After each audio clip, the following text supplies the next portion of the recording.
Bonjour, vous êtes bien chez Inconsciente, le podcast qui parle d'hypnose humaniste, ericksonienne, de PNL et de développement personnel. Je m'appelle Pascaline Negrette, hypnothérapeute à Bordeaux. Passionnée par le corps et l'esprit et le lien entre les deux, je suis très motivée pour partager et simplifier tous ces outils que j'ai découverts toute seule ou que j'ai appris en formation ou dans les bouquins. Les citations de Thomas d'Ansembourg.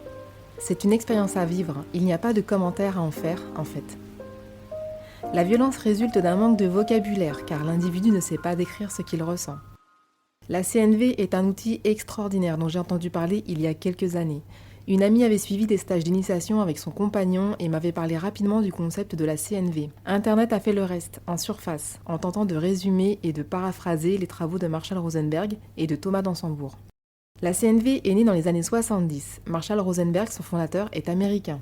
Il étudie dans les années 60 la psychologie et s'inspire de son professeur à l'université Michael Hakim et des travaux de Carl Rogers. Carl Rogers, célèbre psychologue américain, se consacre alors à un programme de recherche sur l'efficacité des différentes formes de thérapie. Il identifie les 3 éléments les plus importants dans une relation, l'empathie, l'authenticité et l'entraide. Marshall Rosenberg s'en inspire et élabore les conditions d'une communication réussie et d'une thérapie efficace. La CNV arrive en France dans les années 90, avec les premières formations en Belgique, puis en France.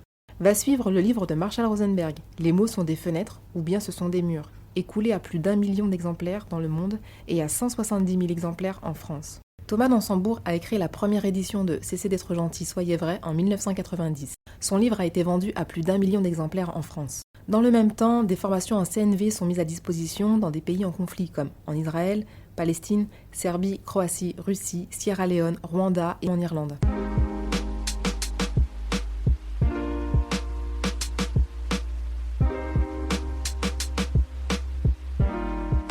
Qu'est-ce que la CNV ?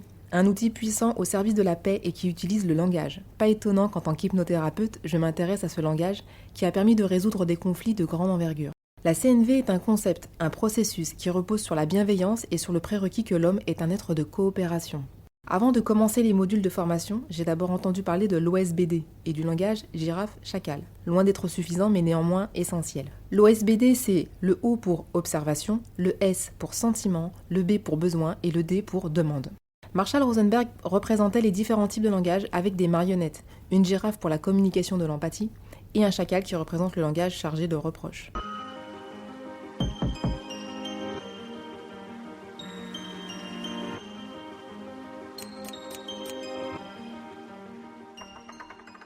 L'observation se distingue des jugements et des interprétations. Elle est uniquement basée sur les faits, ce qu'on voit, ce qu'on entend, ce que l'on sent, ce que l'on touche. Toutes les interprétations et les jugements, et même ce que l'on pense, doivent être mis à la porte. Sinon, on risque de braquer l'autre en face.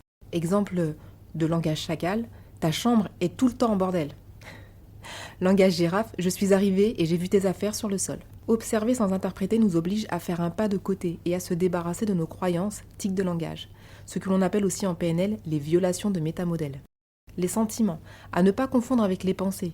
Il existe une liste affolante de sentiments que nous n'utilisons pour certains jamais. Le sentiment nous permet de nous connecter à un besoin satisfait ou insatisfait, souvent insatisfait. Je suis en colère, furieuse, triste, ennuyée ou boudeuse, car j'ai besoin de calme, de sérénité, de complicité, de liberté ou même d'écoute. Les besoins sont universels, nous avons tous les mêmes à des moments différents de la journée ou de notre vie. Mettre le doigt sur mon besoin du moment va me permettre de me faire une demande à moi-même ou à l'autre, afin que mon besoin soit satisfait dans le respect du besoin de l'autre. Dans le cas où le sentiment est agréable, il révèle un besoin satisfait. La CNV permet alors de le célébrer. Mettre en lumière son sentiment et son besoin du moment implique un regard sur soi empathique et authentique. Et pour finir, une demande qui ne soit pas une exigence ni un chantage, qui soit suffisamment précise pour avoir une chance d'aboutir. Je pense vous les détailler chacun dans d'autres épisodes.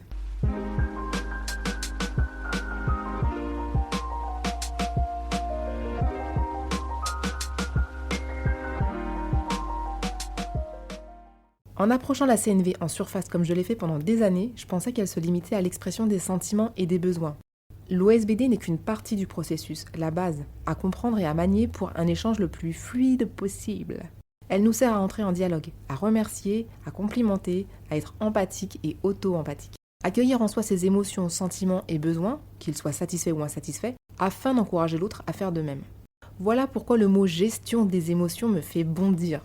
L'émotion n'a pas à être muselée ni évacuée. C'est un message qui vous est envoyé afin de vous reconnecter à vous, à vos besoins, puis à l'autre et à son besoin.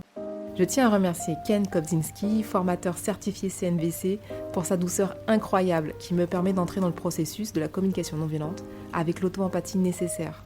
Je vous rappelle les citations. C'est une expérience à vivre, il n'y a pas de commentaire à en faire en fait. La violence résulte d'un manque de vocabulaire car l'individu ne sait pas décrire ce qu'il ressent. J'ai pris conscience qu'en ignorant mes propres besoins depuis longtemps, je me faisais violence et que j'avais tendance à reporter cette violence sur les autres. Thomas dans son Bourdon, cessez d'être gentil, soyez vrai. J'espère que ce nouvel épisode vous a plu. Il sera, je pense, suivi d'autres épisodes sur la CNV. N'hésitez pas à soutenir le podcast Inconsciente afin qu'il soit écouté par le maximum de personnes. À passer me voir sur ma page Instagram, Pascaline Hypnose. Laissez un commentaire, je serai ravie de vous lire. Partagez si vous pensez qu'il peut faire du bien à quelqu'un. Et si vous êtes sur Apple Podcast, alors là, vous savez que les étoiles, c'est la vie. Merci et à bientôt.